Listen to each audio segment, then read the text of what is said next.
What's your favorite recipe in the book? That's funny. I just asked Gentleman upstairs, "What's your favorite episode?" And he was like, "I don't have one." I was like, "I don't have one either." But that's not true. I kind of do.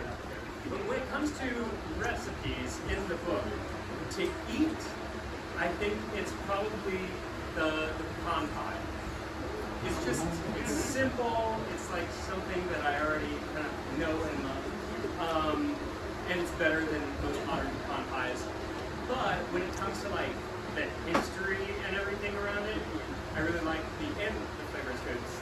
The Transylvanian beef with garlic harvester sauce. It's vampires. Anybody else? Can we turn it up for like a minute? Just to make it easier to hear it. Sorry, right there. Was there any recipe that didn't quite make the book that you wish was added into it, or?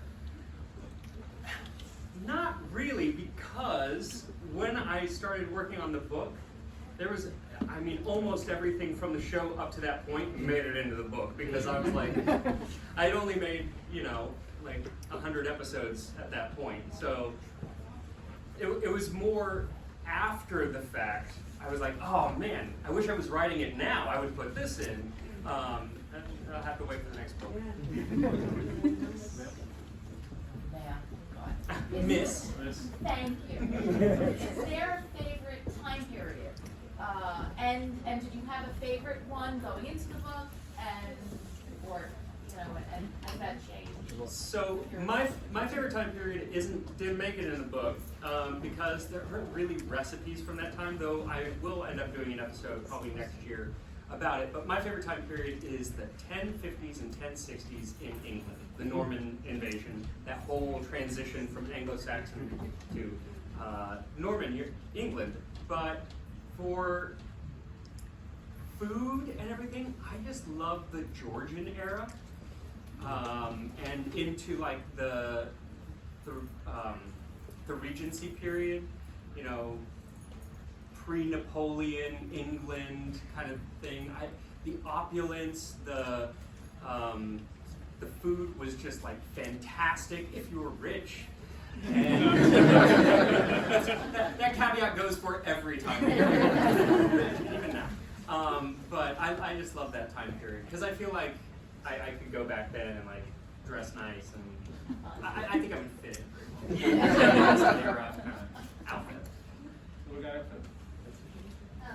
I've got 2 questions. Am I allowed to ask 2? You are allowed to. Well,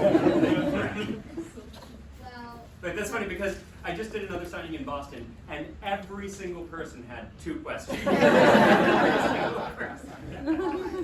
my first question is there actually going to be a second book?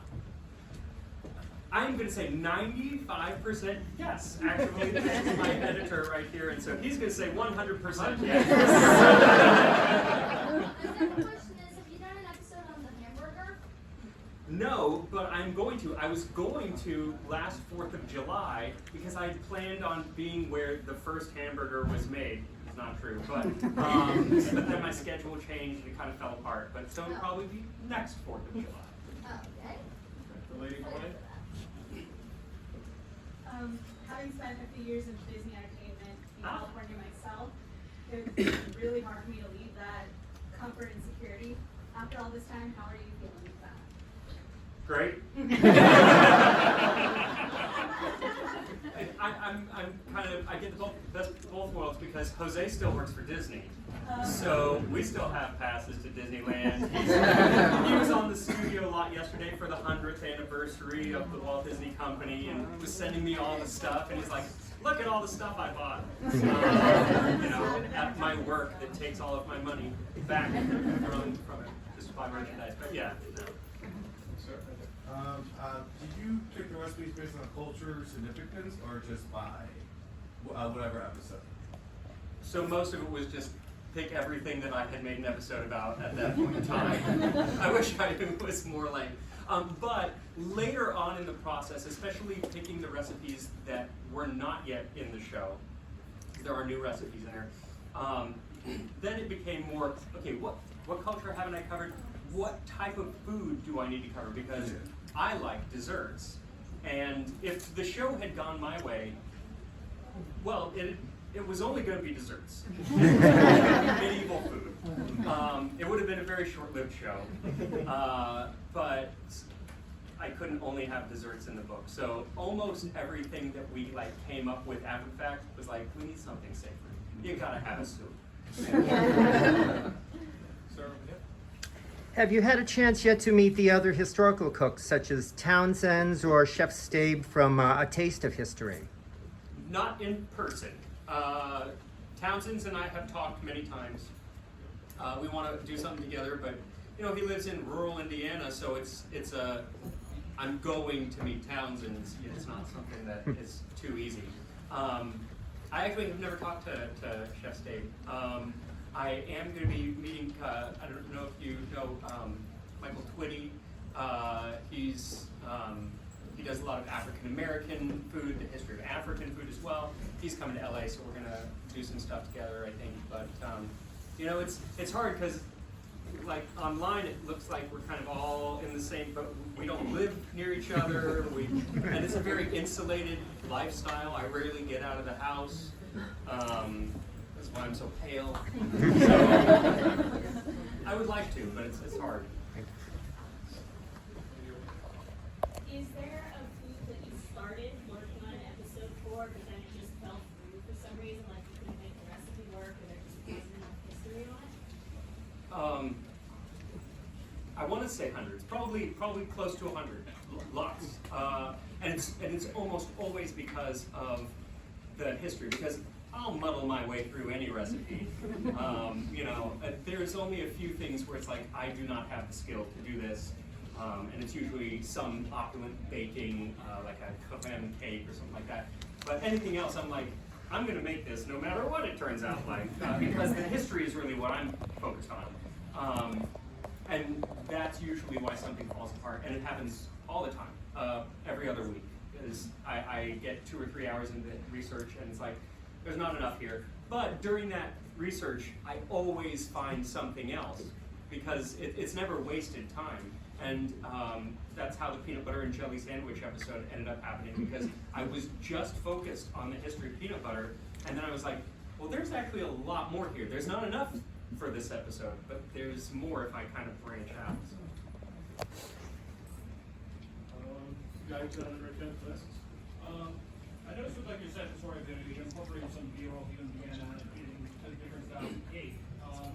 For your videos, do you plan to evolve to like incorporate more things like that, or is that just something you feel like doing every now and then? The goal is yes. I mean, I will use this as an excuse to travel.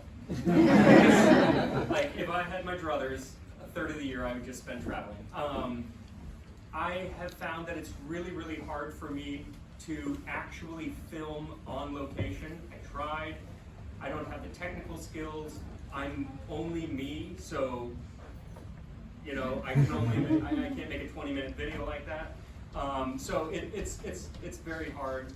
Like when I went to Scotland, I had some help, but so that's why I'm trying to, when I do travel, take B-roll and then make the video back at home, but be able to show a little bit of the travels.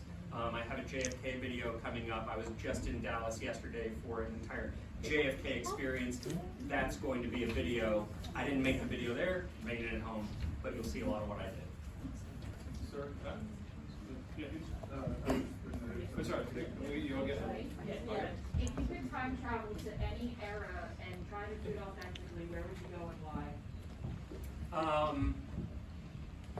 If I could time travel to any, again, if I'm rich, it would probably be that, actually, no, it would be the Gilded Age, the 1890s in New York or in England. I mean, especially if you are one of the people benefiting from the Gilded Age, there ain't no better time except for right now. Because the menus were just outlandish, things with 30 courses coming at you, and every course was more and more extreme. Half of the food doesn't sound like it tasted good, but it's always beautiful in the pictures. So I think that would be a fun time. And just the setup of the tables. That was the period where some of their setups, I actually saw one when I was in Vienna, had 11 crystal glasses on the table for each person, and over a dozen pieces of cutlery. And it's like, what am I about to consume? So you already get a question? Yeah, I didn't really have a question, I was just shooting the radio. Oh. But, I mean, not really a question, but you said my heart attack, I brought 2 pieces of it.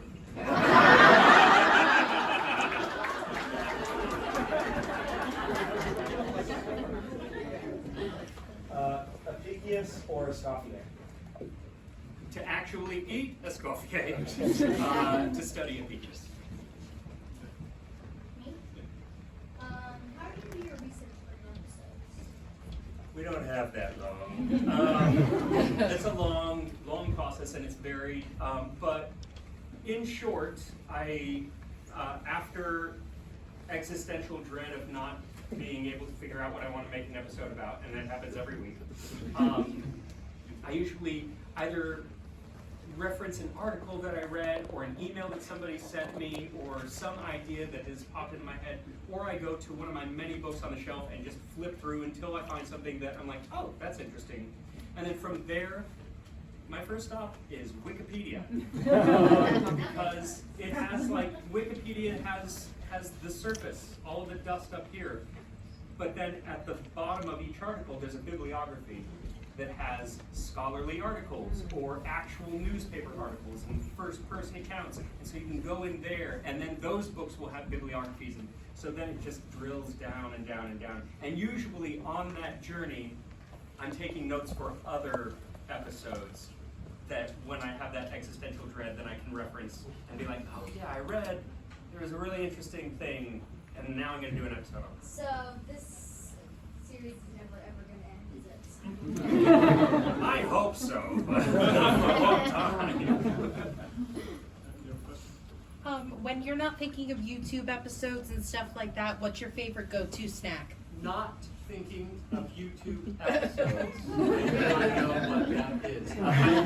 All I think about now is tasting history, unfortunately. And fortunately, I love it, but sometimes it is daunting. But my favorite snacks, I like Oreos. Oreos and Thai food. Not together. Sometimes Oreos and Thai food. That's my go-to. I'll take one more. Hi. So I saw recently that you were able to finish up the garum you started. Were you able to use that in a recipe yet, or you just saving it for something? So the garum episode, provided everything goes well, will be out the first Tuesday of November. I haven't actually decided if I'm going to use it in a recipe in that episode, or if I'm just going to talk about the process of making the garum. I might end up making like a quick sauce with it. There's a sauce called oina garum, which is kind of a wine and oil-based sauce that uses garum as a flavoring. But I'm not sure, because there is just so much content in the actual making of the garum. But it's coming. It's coming soon. All right, let's get the signing started. Thank you, Max. Thank you. I'm so glad everybody came.